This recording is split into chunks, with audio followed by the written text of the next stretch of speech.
ሰላም እንዴት ናችሁ ቅዱሳን? የእግዚአብሔር ስም የተመሰገነ ይሁን። እኔ እንግዲህ ከሐዋሳ መሃል ከተማ ቃለ ሕይወት ቤተክርስቲያን ከወጣት አገልግሎት ዘርፍ ነው ዛሬ ወደ እናንተ የመጣሁት ማለት ነው።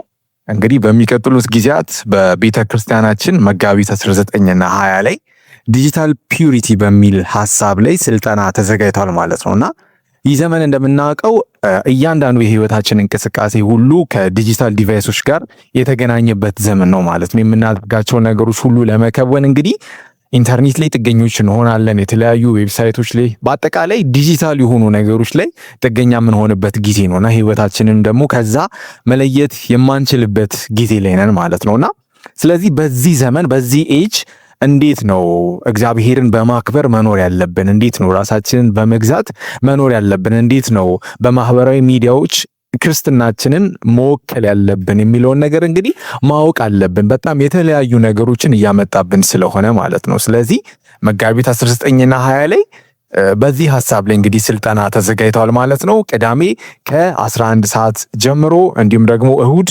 ከ9 ሰዓት ጀምሮ ስልጠናው ይካሄዳል ማለት ነው። ስለዚህ ሁላችሁም እንድትገኙ ተገኝታችሁ የእግዚአብሔርን ሐሳብ እንድትካፈሉ እንጋብዛችኋለን ማለት ነው።